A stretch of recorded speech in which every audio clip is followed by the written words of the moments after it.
मला हे कळत नाही, आळस येतोच का? अरे का मला झोप यावं पण आळस येऊन, आळस आल्यावर किती कामं पेंडिंग पडतं. त्यासाठी काल तर मला इतकं आळस आला, बापरे.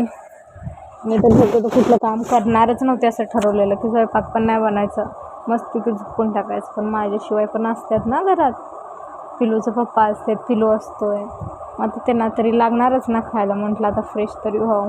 पण फ्रेश होण्यासाठी काय नाही केलं, फक्त बोलले कडक चहा घ्यायचा आणि मस्तपैकी सगळं कामं आवरून झोपून टाकायचं, जेवण करून झोपून टाकायचं. काय उपाशी नाही झोपायचं, कारण की आपणच बनवायचं आणि आपणच नाही खायचं, असं थोडी ना करायचं. तरी पण मी बनवलं, चहा बनवलं मस्तपैकी कडक, पिले, थोडं फ्रेश फील वाटलं.